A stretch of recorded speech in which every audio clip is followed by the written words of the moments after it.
Pemilihan kepala daerah serentak tahun 2024 seharusnya jadi pesta demokrasi, perayaan kebebasan memilih. Tapi apa yang terjadi?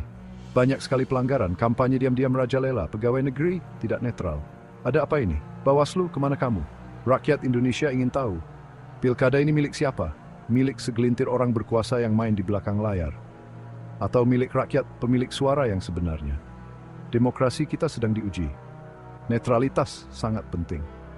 Kalau tidak netral, hasil pilkada diragu, kredibilitas penyelenggara dipertaruhkan. Pertanyaannya, bisakah kita berharap pilkada yang jujur dan adil, atau hanya jadi sandiwara politik? Masa tenang seharusnya waktu untuk berpikir. Kenyataannya, banyak sekali pelanggaran. JPPR menemukan banyak sekali spanduk dan poster kampanye, bahkan di depan kantor pemerintah. Pesan berantai di WhatsApp juga ramai sekali. Mengajak memilih calon tertentu, jelas melanggar aturan. Ini bukan demokrasi, ini penipuan. Rakyat dipaksa menerima informasi yang tidak seimbang. Hak mereka untuk memilih dengan bijak dirampas. Pilkada seharusnya menunjukkan keinginan rakyat, bukan ambisi or bangga. Kampanye diam-diam merusak hari demokrasi. Rakyat harus pintar, jangan mudah terpengaruh. Periksa rekam jejak, bukan janji manis. Lawan semua kecurangan. Jawa Tengah, Sumatera Utara. Dua provinsi ini jadi perhatian utama. Pelanggaran netralitas ASN dan kepala desa di sini sangat mengkhawatirkan. Bayangkan ASN terang-terangan mendukung calon. Kepala desa mengumumkan dukungan. Fasilitas pemerintah dijadikan tempat kampanye. Ada apa dengan mereka? Lupa janji mereka? Lupa mereka digaji rakyat? Fasilitas pemerintah dijadikan tempat kampanye. Ada apa dengan mereka? Lupa janji mereka? Lupa mereka digaji rakyat? Tindakan mereka merusak rasa keadilan, menimbulkan ketidakpercayaan pada pemerintah.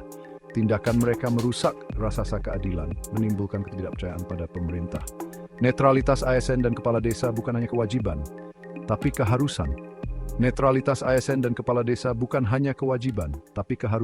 Mereka harus melayani semua masyarakat. Bukan hanya pendukung calon tertentu. Kalau dibiarkan, demokrasi kita terancam. Pilkada hanya jadi ajang rebutan kekuasaan. Bukan lagi cara untuk mensejahterakan rakyat. Kita harus bertindak sekarang. Kedua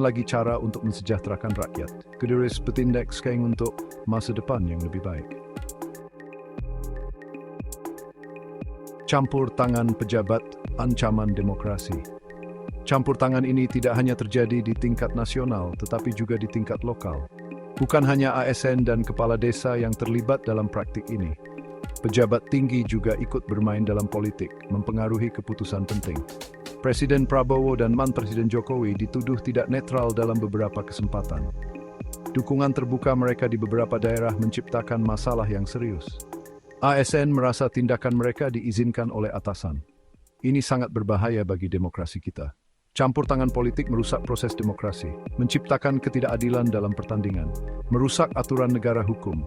Rakyat harus kritis. Jangan biarkan pejabat seenaknya. Awasi mereka, laporkan setiap pelanggaran. Ingat, Indonesia milik rakyat.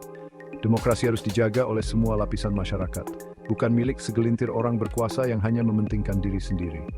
Pilkada harus bebas dari campur tangan politik yang tidak sehat, supaya menghasilkan pemimpin yang benar-benar bisa dipercaya dan bekerja untuk kepentingan rakyat.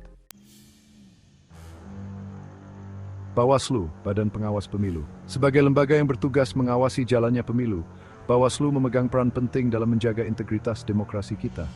Di pundak merekalah harapan rakyat digantungkan. Tapi kinerjanya banyak dikritik.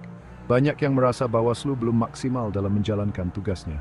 Lebih dari 1.600 laporan dugaan pelanggaran, tapi banyak yang tidak diproses. Alasannya, tidak cukup bukti. Padahal, bukti-bukti seringkali sudah jelas di depan mata. Di Garut, kepala desa terang-terangan mendukung calon. Ini hanya salah satu contoh dari banyaknya pelanggaran yang terjadi. Laporan masyarakat hilang begitu saja. Mana keadilan?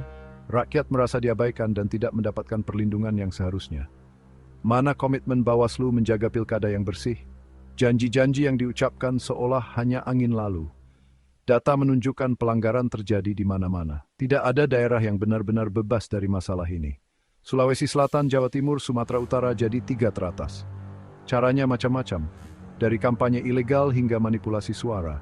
Mulai dari kampanye di kantor pemerintah, pelanggaran aturan, sampai tindakan kriminal. Bawaslu harus tegas, jangan hanya diam saja. Proses setiap laporan, beri hukuman yang tegas. Buat mereka jerah. Jangan biarkan pelanggaran ini terus berlanjut. Kalau tidak, pilkada hanya buang-buang uang rakyat. Demokrasi kita terancam hancur, masa depan bangsa ini tak